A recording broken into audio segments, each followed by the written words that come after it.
শেখুল হাদিস আলহাজ হজৰত মৌলানা মুফতি মোহাম্মদ আলী সাহ এজন অলি আছিলে। তেওঁৰ নিচিনা মানুহ আমি আমাৰ মাজৰ পৰা আঁতৰি গ'ল।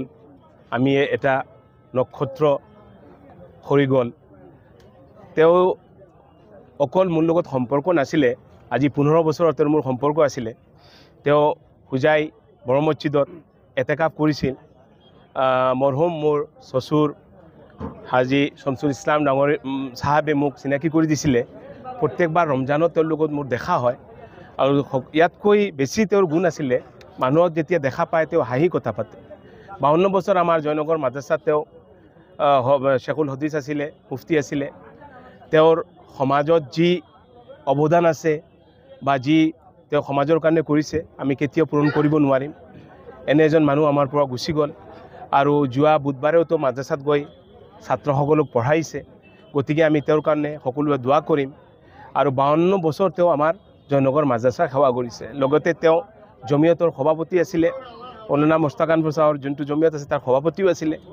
আৰু এনেকৈ এজন মানুহ যাৰ যদি আমি গোটেই দিন গোটেই ৰাতি গুণগান কৰোঁ তথাপি শেষ নহ'ব। মই আল্লাহৰ ওচৰত দোৱা কৰিম আল্লাহ তেওঁ মাফিৰাত কৰক আৰু আমি সকলোৱে তেওঁক মনত ৰাখিব লাগে আৰু সকলোৱে তেওঁৰ কাৰণে দোৱা কৰিব লাগে। মাননীয় অসমবাসী ৰাইজ, আজি আমালোকৰ কাৰণে বৰ দুখৰ দিন। আজি আমি যি এজন ব্যক্তি হেৰুৱাইছোঁ, এই ব্যক্তি আমাৰ অসমৰ কাৰণে এটা চাকিৰ নিচিনা আছিলে, উজ্জ্বল নক্ষত্ৰ আছিলে। তেখেতে যেনেকুৱা এজন মানে উপযুক্ত শিক্ষক আছিলে, তেনেকুৱা তেখেত এজন আধ্যাত্মিক শক্তি থকা ব্যক্তিও আছিলে। দাৰুল উলুম বাছকান্দিৰ পীৰে কামিৰ হজৰত মৌলানা আহমদ আলী সাহেব ৰহমতুল্লাহ আলাইহিৰ বিশেষ খলিফা আছিলে। হজৰত আহমদ আলী সাহেব ৰহমতুল্লাহ আলাইহি যোৱাৰ পিছত অসমৰ ভিতৰত আমি চালেই মুফতি মোহাম্মদ আলীৰ নিচিনা আৰু এজন ব্যক্তি নেদেখোঁ। হজৰত ৰহমতুল্লাহ আলাইহিয়ে হজৰত মৌলানা আহমদ আলী ৰহমতুল্লাহ আলাইহিয়ে কৈ গৈছিলে যে অসমৰ ভিতৰত চলতা ফিৰতা পীৰ হৈছে মুফতি মোহাম্মদ আলী। মুফতি মোহাম্মদ আলী যেনেকুৱা তেখেতে কৈ গৈছিলে, তেখেতৰ কথা 100% সত্য আছিলে আমি দেখিবলৈ পাইছোঁ। আৰু যাৰ প্ৰমাণ আমি আজি পালোঁ। তেখেতে এই ইমান বয়সস্থ হোৱাৰ পিছতো তেখেত যে ইমান যিবিলাক দায়িত্ব তেখেতক দিয়া হয়, এক্টিভ হিচাপে যে কাম কৰি থাকে, মই ভাবিছোঁ মোৰ জনামতে অসমৰ ভিতৰত দ্বিতীয় কোনো ব্যক্তি নাই। চলিব নোৱাৰে, উঠিব নোৱাৰে, বহিব নোৱাৰে। ইয়াৰ পিছতো ঘণ্টা সময় হোৱাৰ আগতে ক্লাছত আহি হাজিৰ হৈ যায়। ক্লাছ কৰি আকৌ সুধিলে হুজুৰটো ক'ত যাব, বোলে মোৰ জমিয়তৰ মিটিং আছে, নগাঁও মিটিং আছে, নীলবাগান মিটিং আছে। কেতিয়াবা সুধিলে হুজুৰ ক'ত যাব, বোলে বিভিন্ন জেগাত ৱাজৰ কথা কৈ থাকে। মানে দিনী কামত একদম মতলৈকে তেখেত থাকি গ'ল।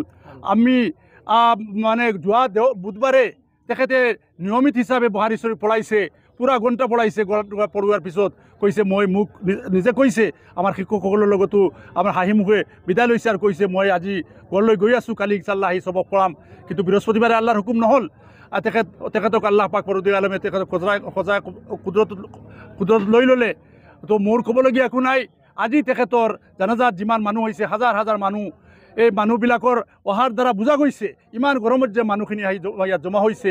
তাৰ অৰ্থ হ'ল যে তেখেত এজন আপোনাৰ পবিত্ৰ আৰু মানে শুদ্ধ আৰু দিনৰ এজন ৰাহবৰ আছিলে। গতিকে আমি সকলোৰে ওচৰতে দোৱা কৰিছোঁ, দোৱা বিচাৰিছোঁ।